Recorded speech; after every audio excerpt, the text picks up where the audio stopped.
everybody, Gianmarc here with a lesson. I haven't done one in a while, but I'm back.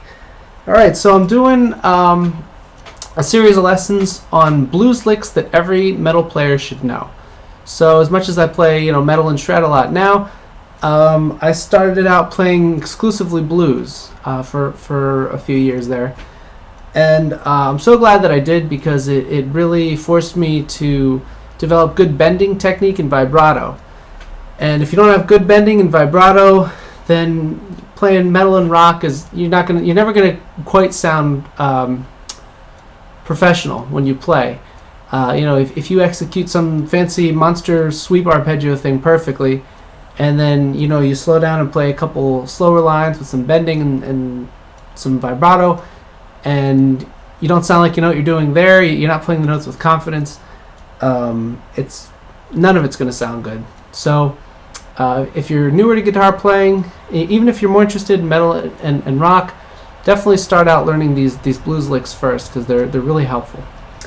So the one that I just did right there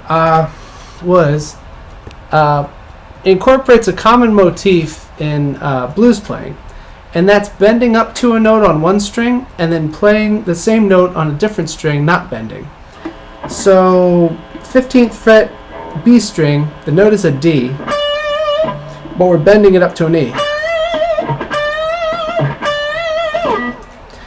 And then you play the E on the high E string, which is on the 12th fret, which, I mean, you can even get some mileage out of just using these two notes together. Definitely a couple Hendrix licks have incorporated things like that. But then we take it a step further. So you bend up to the E, play the E, then you come back to the B string, 15th fret without bending, you play the D, and then the B on the 12th fret. So I'll just do that a few times real slowly so you can see what I did.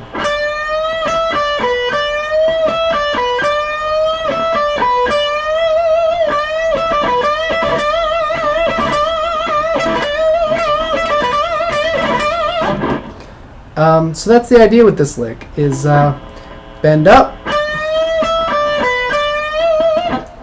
That's the whole thing. And it might seem simple, but to execute it cleanly is actually really difficult. I'm not even going to tell you how many takes I've done on that opening part. So you bend up. And, so my index finger. Notice how, even though the only frets I'm playing with my index finger are both the 12th fret, E string 12th fret, and B string 12th fret. So you might be tempted to just kind of leave your index finger there lazy, either just kind of rock it back and forth, or maybe even just bar it down. Don't do this. That sort of thing will really slow you down, and your execution won't be as clean. So make sure you keep that index finger moving. So notice how it's it's here and there. It goes back and forth. I actually pick it up and put it down again. So that's really important. As for picking, what I'm doing, I'm starting on an upstroke. So up, down, up, down, up, down, up, down, up. So essentially it's alternate picked, but starting on an upstroke.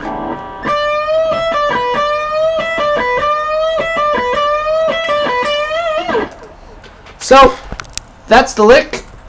Keep practicing that. Get it really nice and clean. Keeping those fingers moving. Even try and play it with all hammer-ons without picking at all. And that's exhausting, but that'll really make sure that you're fretting it cleanly. So that's that. I'll have more blues licks coming at you soon. So please subscribe to my channel. Check out some of my original music, etc. All right, thanks a lot.